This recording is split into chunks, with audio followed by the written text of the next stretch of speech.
ये चिदानंद वृंदावन है और बुद्धि तुम्हारी प्राकृतिक है, इसलिए पकड़ नहीं पा रही। राधा राधा रटो, बुद्धि का माया में भाव नष्ट हो, त्रिगुणातीत बुद्धि हो, तब तुम वृंदावन को जान पाओगे।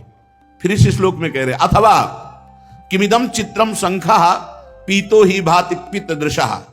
जैसे शंख श्वेत है पर पीलिया का रोगी है तो गौर से देखेगा तो उसमें पीलिमा दिखाई देगी।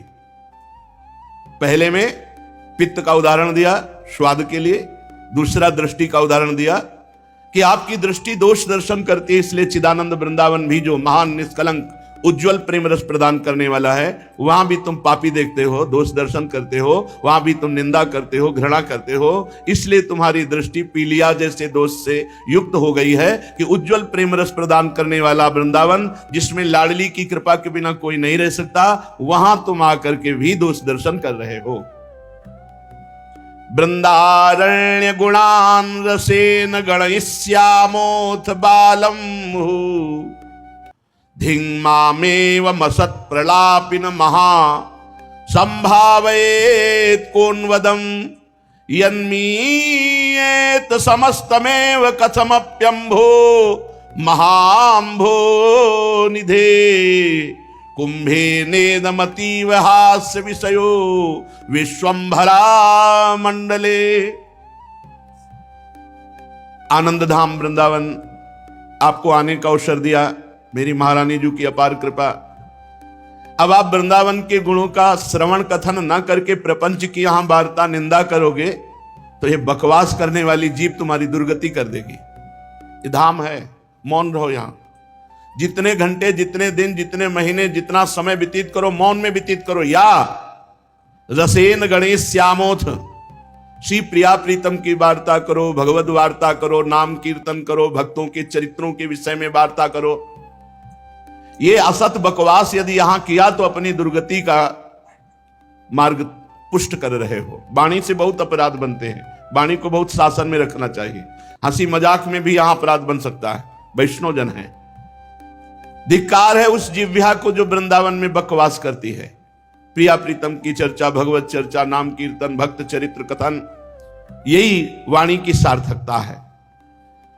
और वृंदावन में असद भावना न करके भाव से विचरण करो, सद भावना। ये वही कालीद है जहां श्री भगवान ने काली मर्दन किया, ये वही स्थान है जहां प्रभु अमुक लीला की, ये वही स्थान है जहां प्रभु अमुक लीला की। ऐसे ये वही गिरिराज जी है जिनको 84 कोष ब्रजवासियों की रक्षा के लिए प्रभु ने 7 दिन 7 रात अपनी अंगुली पे धारण किया। संपूर्ण धाम चिदानंद है, यहां भाव से विचरो, भाव से विचरो। कई लोग कहने लगते हैं अरे यहाँ के पंडित, यहाँ के वो पुजारी, जो यहाँ के ब्रजवासी, तुम्हें क्या पता, तुम बाहरी बातें देख रहे। 100 200 500 रुपए देते होगे तुम, और उसमें 50 संतों को रोटी देते हैं, ये तुम्हें क्या पता।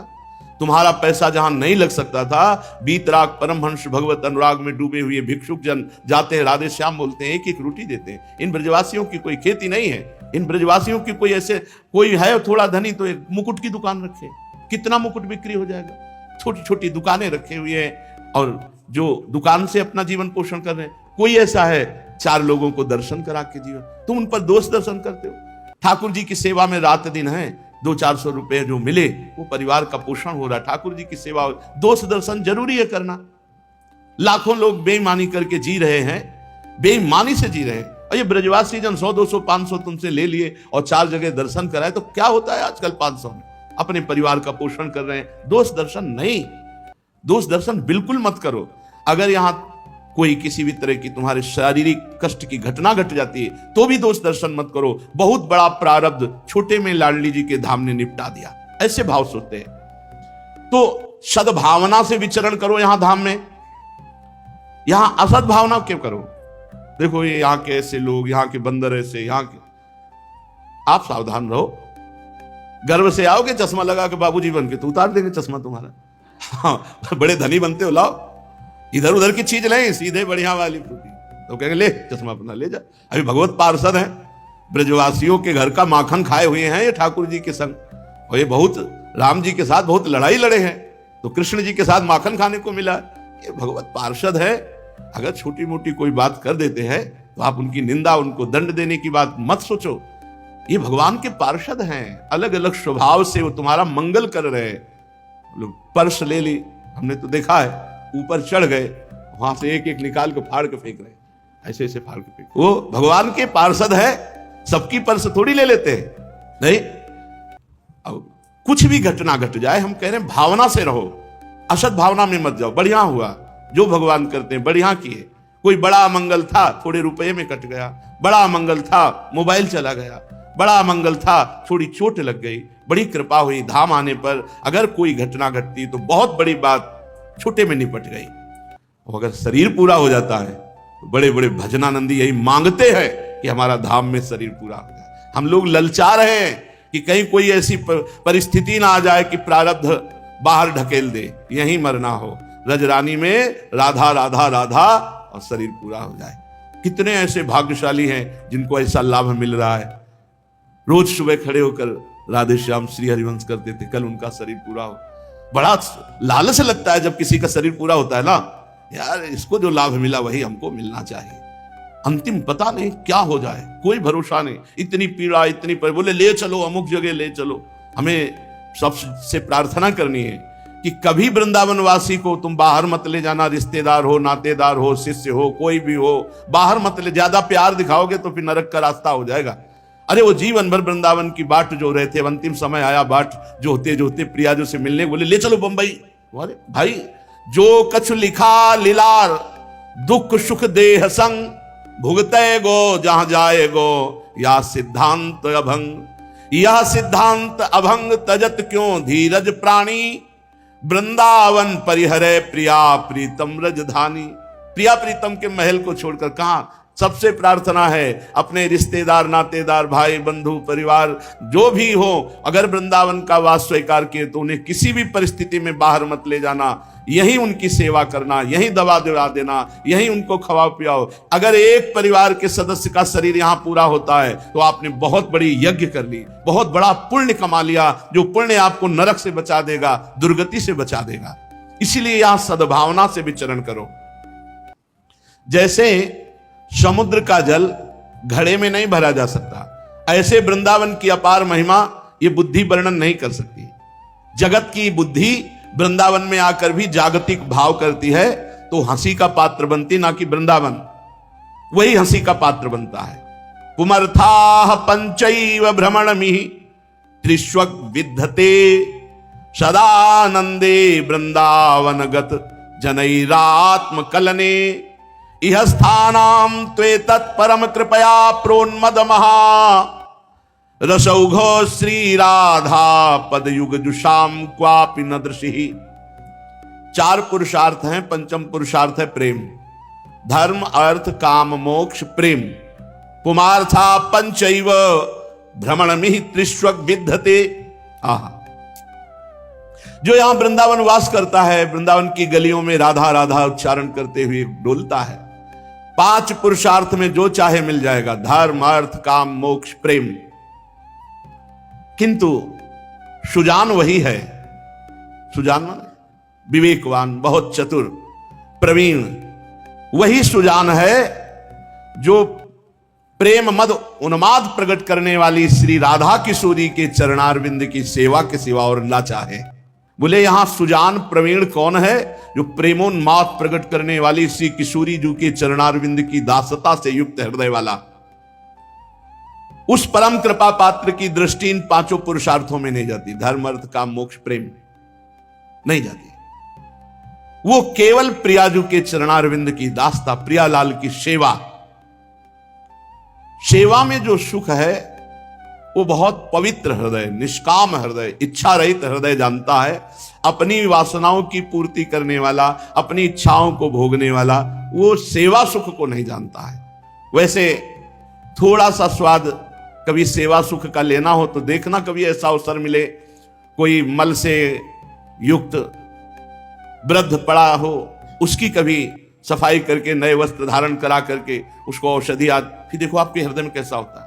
कभी कोई भूखा हो, तुम अपने हिस्से का भोजन उसे दे दो, फिर देखो तुम्हें कैसा लगता है। कभी अपने सुख के लिए पैसा खर्चा करने जा रहे हो और किसी बीमार की औषधि में दे, देखो कैसा लगता है। ये तो हुआ पार्थिव सेवा।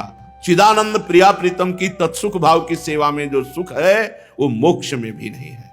इसीलिए श्रीपाद कहते हैं श्री वृंदावन धाम महाकरुणा में इसका आश्रय ले लो तो श्री प्रियाजू की दासता मिल जाएगी जो सर्वोपरि है। चलते हैं श्रीमद् भागवत महापुराण, प्रसंग चल रहा है। हिरण्यकश्यप ने निश्चय किया कि मैं तपस्या के द्वारा ऐसा वरदान प्राप्त करूंगा कि त्रिभुवन में कोई मुझे पराजित या मार न सके। घोर तपस्या की, दाहिने पैर के अंगूठे के बल केवल खड़े होकर दोनों हाथ ऊपर उठाकर आकाश की तरफ दृष्टि करके और भगवत मंत्र जप करते हुए इतनी तपस्या की कि उसके शरीर में दीमक लग गई। त्वचा, मांस, रुधिर, नस नाड़ियां ये सब चाट गए, हड्डी में प्राण रहे और ऊपर बांबी लग गई। पूरा त्रिभुवन हिरण्यकश्यप के ताप से तप से व्यथित हो गया। तब भगवान ब्रह्मा जी विवश होकर उसे वरदान देने के लिए वहां आए तो देखा हिरण्यकश्यप दिखाई नहीं दे रहा, पर लग रहा था कि यहीं कहीं है। तो अपने कमंडल का अमोघ जल लेकर जे ही डाला तो उसी बामी से दिव्य तेजों में आकाश को घेरता हुआ ये भगवान का पार्षद है जो जय विजय है।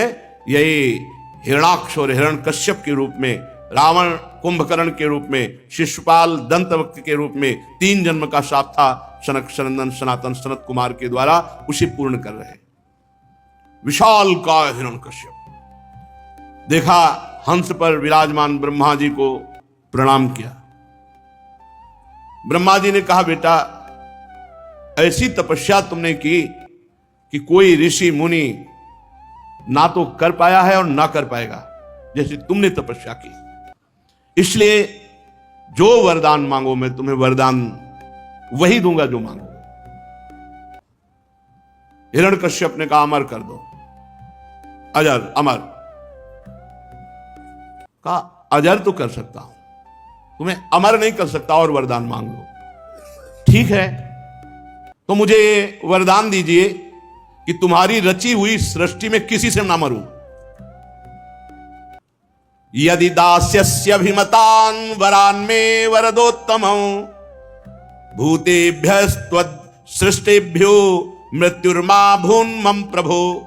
प्रभु वरदाताओं में आप श्रेष्ठ हैं और यदि मुझे अभीष्ट वर देने के लिए आए हैं तो ये वर दीजिए कि आपकी रचना में किसी से न मरूं, चाहे मनुष्य हो, पशु हो, प्राणी हो, देवता हो, राक्षस हो, अप्राणी हो, जीव हो, निर्जीव हो, कोई भी आपकी सृष्टि का, उससे न मरूं।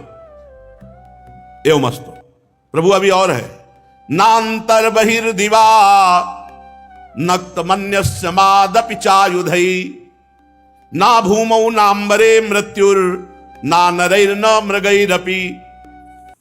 प्रभु मैं बाहर न मरूं, घर के भीतर न मरूं, दिन में न मरूं, रात में न मरूं, किसी अस्त्र शस्त्र से न मरूं, जीवित या मृत्यु से न मरूं, मरा हुआ से भी नहीं मरूं, जीवित से भी न मरूं। कोई भी मेरे सामने युद्ध में टिके ना, मैं एक छत्र समस्त त्रिभुवन का स्वामी बनूं, तपस्वी और योगियों का साप मुझे स्पर्श न कर सके, ऐसा वरदान दीजिए। इतना भारी तपस्वी कि ब्रह्मा जी यद्यपि ना चाहते हुए भी तथास्तु कहना पड़ा। है तप है तो बोलना पड़ेगा तथास्तु। जब ब्रह्मा जी इस प्रकार दुर्लभ वरदान उसको दिए, ब्रह्मा जी ने कहा बेटा यद्यपि ये वरदान बड़े दुर्लभ हैं, किसी को ऐसे वरदान नहीं दिए जा सकते, पर तुमने ऐसी तपस्या की, तुम्हें ये वरदान प्राप्त हुए। और ब्रह्मा जी अंतर्धान हो गए। वो जानता था कि ब्रह्मा जी के वचन कभी मिथ्या नहीं होते। अब किसी ऋषि मुनि का साप नहीं, ब्रह्मा की बनाई हुई सृष्टि से नहीं मरूंगा, दिन में नहीं, रात में नहीं, बाहर नहीं, भीतर नहीं, जीव से नहीं, निर्जीव से नहीं, पृथ्वी में नहीं, आकाश में नहीं, सब घुमा के उसने ऐसा मांग लिया मानो अमर।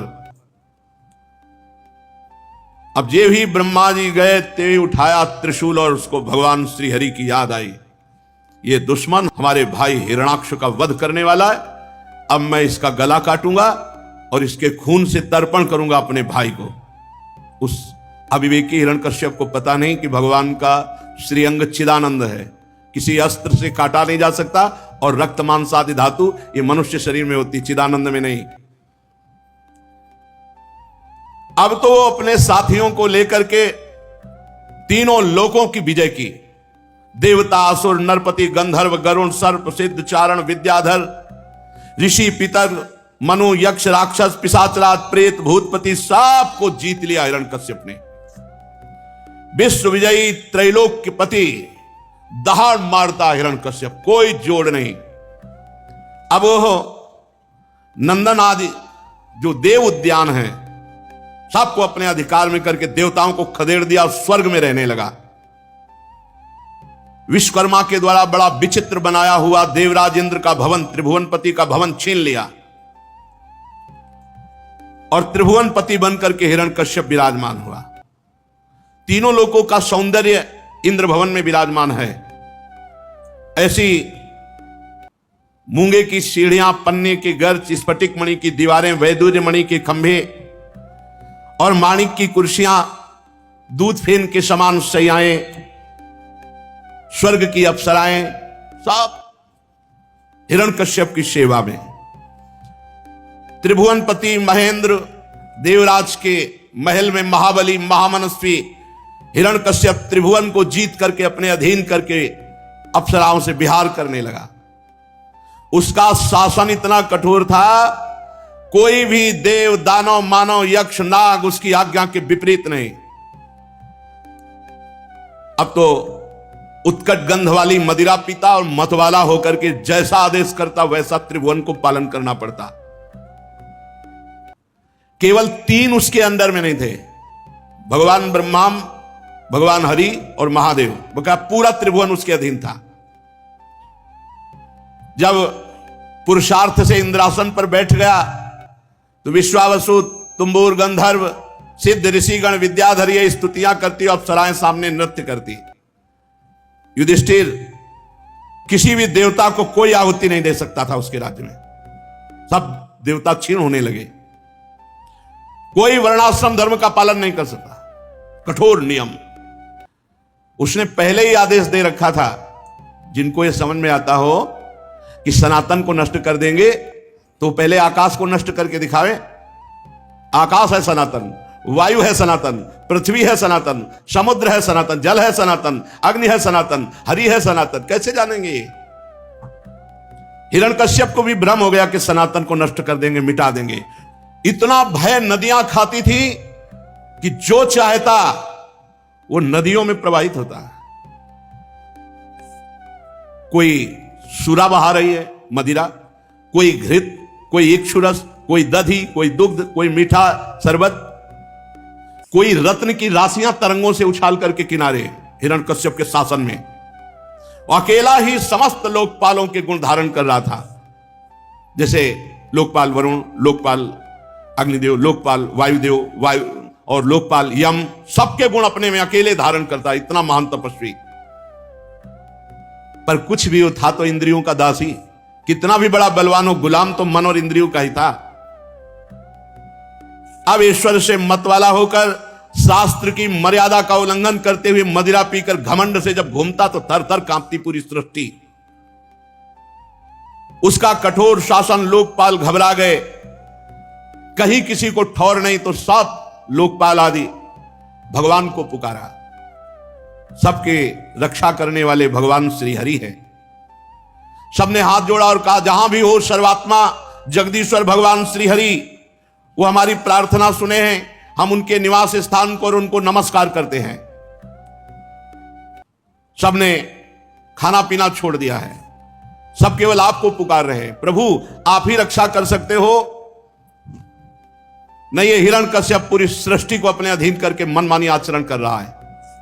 समस्त ऋषि मुनि लोकपाल जब ऐसी पुकार की तो तेषामाविर्भूतवाणी अरूपा मेघ निश्वना सन्नादयन्ती ककुभः साधूनाम अभयंकरी। सज्जन पुरुषों को अभय प्रदान करने वाली भगवान की मेघ गंभीर आकाशवाणी हुई। देवताओं, ऋषि मुनियों, मां भैष्ट विबुध श्रेष्ठा सर्वेशाम भद्रमस्तुवा। मत दर्शनम ही भूतानाम सर्वश्रेयोपपत्तये। मत डरो, जो मेरी शरण में आ गया उसको मैं निर्भय कर देता हूं। मैं इस नीच दैत्य को मिटा देता पहले ही। मुझे पता है थोड़ा समय और बकाया इसके तपस्या के पुण्यों का। कोई भी प्राणी जब सनातन धर्म पर वार करता है, देवता, वेद, गाय, ब्रह्म ऋषि, साधु, वैष्णव धर्म, ये सनातन है, ये सनातन की जड़ें हैं, तो मैं उसका विनाश करता हूं। यदा यदा ही धर्मस्य, कौन सा धर्म? यही सनातन धर्म।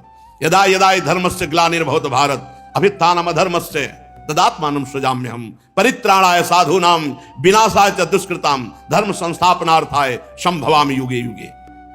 मैं इंतजार कर रहा हूं किस बात का? ये जब अपने लाडले पुत्र प्रहलाद का, जो मेरा भक्त है, ये जब द्रोह करेगा, उसको मारने की चेष्टा करेगा, अनिष्ट करेगा, तो ये सर्वशक्तिमान है, फिर भी मैं इसे मार डालूंगा। सुनने को तो मिला कि मार डालूंगा, नहीं, आज तक था कि मारा ही नहीं जाएगा, क्योंकि ऐसे वरदान ले लिया है। नारद जी कहते सब ऋषि मुनि लोकपाल सबको बड़ा आनंद हुआ कि मारा जाएगा, भगवान के वचन सत्य है। सब लौट आए और बस धैर्य पूर्वक बाट जोहने लगे, कब मारा जाएगा ये। चाहे जितना बड़ा तपस्वी हो, चाहे जितना बड़ा वरदानी हो, जब समाज उसके नाश का चिंतन करने लगती है तो उसका नाश निश्चित हो जाता है। ऐसा ना समझे कि समाज अनाथ है, सब समाज के स्वामी हैं भगवान श्री हरि। इंतजार सब कर रहे कब मारा जाए। पीछे आपने सुना हिरण्यकश्यप के 4 पुत्र थे। प्रहलाद जी सबसे छोटे थे, परंतु गुणों में सबसे बड़े और महान भगवान के भक्त थे। ब्रह्मण्या शील संपन्न सत्य संधो जितेंद्रिय आत्मवत् सर्वभूताना में का प्रिय सुहृतम। ब्रह्म ऋषियों के भक्त, सौम्य स्वभाव, सत्य प्रतिज्ञ, जितेंद्री, समस्त प्राणियों में एकमात्र श्री भगवान को देखने वाला स्वभाव, ये प्रहलाद जी का था। प्रहलाद जी सदैव बड़ों के आने पर खड़े हो जाना, उनके चरणों में झुककर प्रणाम करना, हाथ जोड़कर बात करना, बड़ी विनम्रता। भक्त में ऐसी ही विनम्रता होनी चाहिए। छोटों पर बड़ा दुलार, समान वालों पर मित्रता का व्यवहार, बड़ों पर पिता जैसा भाव प्रहलाद जी रखते, और गुरुजनों में तो सीधे भगवत भाव रखते। मेरे भगवान, इतना धन ऐश्वर्य सब कुछ, पिता इतना बलवान, पर कोई भी घमंड नहीं प्रहलाद जी को। प्रहलाद जी हर परिस्थिति को भगवान का विधान मानते, इसलिए उन्हें कभी दुख सुख नहीं होता, वो आनंद में रहते।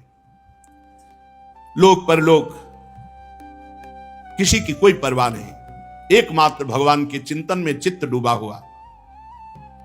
प्रहलाद जी संपूर्ण वैभव को असत्य, निस्सार समझते थे, इसलिए कभी घमंड नहीं हुआ। प्रहलाद जी जितेंद्री थे, मनोनिग्रही थे, शरीर उनके वश में था, वो इंद्रियों के गुलाम नहीं थे जैसे उनका पिता। उनके चित्त में कभी किसी भी तरह की कोई कामना ही नहीं उठती थी प्रहलाद जी के चित्त में, क्योंकि निरंतर भजन चलता था। धन्य है, जन्म हुआ दैत्य कुल में, स्थिति है महान। निरंतर भजन में डूबे रहते, कामना की कोई गुंजाइश ही नहीं थी, कोई कामना उनके हृदय में नहीं थी। अवस्था 5 वर्ष की, स्थिति सर्वोपरि। महात्मा लोग जिन स्थितियों को चाहते हैं, प्रहलाद जी में वो स्थिति स्वाभाविक विराजमान थी। सबसे खास स्थिति निरंतर भगवान का भजन और कोई कामना नहीं, इसी से सारी स्थितियां प्रकट हो जाती है। वो जहां कहीं कोई बैठता तो भगवान के चरित्र या भक्तों के चरित्र ही कथन श्रवण करते प्रहलाद जी।